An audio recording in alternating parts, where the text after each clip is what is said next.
This is my back patio where my aloe vera plant usually is. I have it sitting over here in the corner normally. You can see right there where it normally is, right next to my other succulents. It's shaded by the sun pretty much all day. I've just noticed that the aloe vera plant, at least in Texas and San Antonio, it gets too hot, the sun is too strong, and it actually turns the leaves brown. So I realized that if I left it here in the shade, it grows a lot better. I've grown it a little bit inside in the house as well, but it just didn't do very well. As soon as I put it out here in the shade, it grew really, really strong.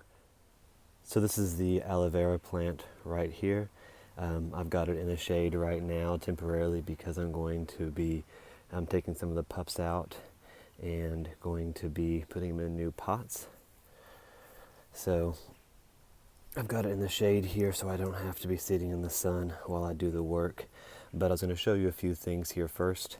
So what I was talking about before is when I actually had this directly in the sun, all of these leaves here, or what do you want to call them, would turn brown all the way down. And I let it out in the sun for about 2 weeks straight. I made sure I watered it regularly to make sure it had enough water, but it just couldn't survive.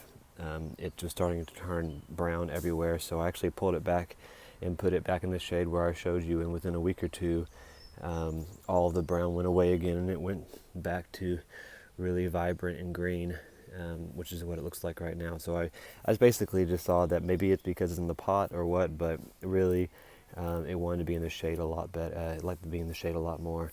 I know that people do have these in the ground in really hot areas. Maybe it's because it's in the pot, but it's always important, I think, to realize that some plants, regardless if it says they should be able to be in full sun, you just got to listen to the plant and pay attention to it and do whatever it says. Basically, as funny as that sounds. I've had this for about 2 years. I got it when it was very tiny. It's been very low maintenance, very easy. I water it every couple of weeks in the spring, too early summer not to water it at all because it gets rained on. It doesn't really need much water, really. It's a very easy plant to grow. Very little pests. I've actually had no pest issues with it at all. Just like the elephant ears, it will grow little pups, just like this. You see it's one main plant, and then there are multiple pups that are growing everywhere in it, just like that. It's a very hardy plant. It grows like crazy. For fertilization, I actually fertilized it today before I planned on doing this video. And I fertilize it with seaweed. Any of my plants that do not flower, I fertilize with seaweed extract, and then I use master blend for anything that flowers, like veggies or my blackberries or peaches. You can actually just break off this right here. You can just do like that and it just breaks right off. And you can see all this goo inside here. It works really well for burns. If you get a sunburn, you can just break it off and you can peel all the edging off here, and you can rub it on your sunburns. It helps it immediately. Natural remedy.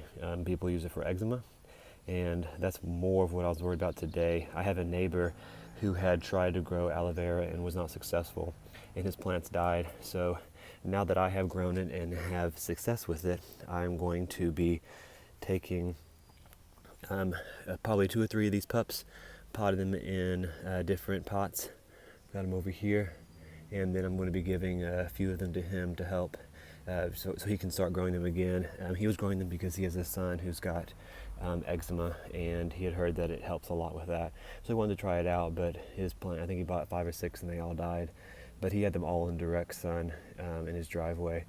And so now that I see that they don't grow here very well in direct sun, I'm going to pot a few extras for him and give them to him, and so they can grow big and he can use them as well. So I just took the first pup out. The roots were very intertwined and interwoven.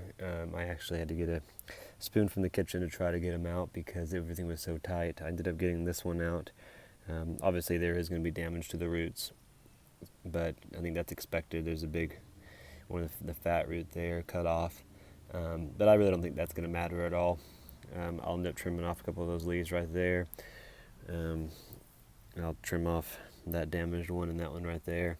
And what I'll do is I'll keep these potted for a couple of weeks to make sure they are doing well before I give them to my neighbor, to make sure that they're going to survive. But being succulents, they're very hardy. I'm not worried about that at all. But what I do know is that as well as this main plant is doing, it is going to be very happy with these pups out, being able to have more room to breathe. But you see all these really light green roots right there, how healthy it is, and it's putting out brand new roots still and doing well. And to be honest, these are actually going to put out new pups, and you can see that right here. These little green roots right there are actually green, probably because they're going to be turning to stems and plants. So what will happen is I'll pull out these pups, and then I'll have new ones starting to come up, by probably spring next year or so. And you can see that right here.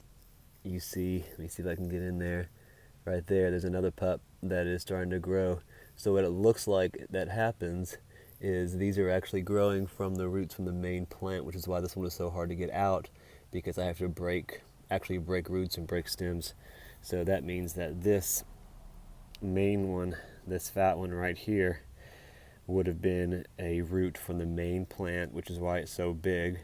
And then once this plant started to actually grow, it started putting out all these small roots for its own self. But you see here I'll have multiple other little plants starting to grow after I take these out. So I'll have plenty of these plants, and I'll probably end up just putting them online and selling them because I don't need all of these. But it's very cool to see a plant that can propagate so easily. I just finished potting up the rest of them, and what I did, you'll see here, I think I've got 6 total.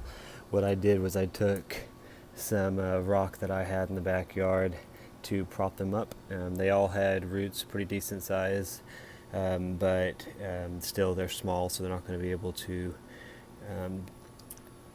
stay upright as easily as you'd like. So what I did here is I put multiple rocks in here all the way around all of them to keep them up until the roots grow stronger, and then I'll remove them. I did the same thing for this one here as well, just because a lot of the roots were damaged getting these other pups out. So I put some more in here just so it's fully upright. After I had taken those out, it leaned a little bit to one side, so I put extra dirt in there and then put those in there just to prop it upright. And now I've got them all done. So I'll wait about probably 2 or 3 weeks to make sure the pup little plants there are doing well before I give a couple of them away.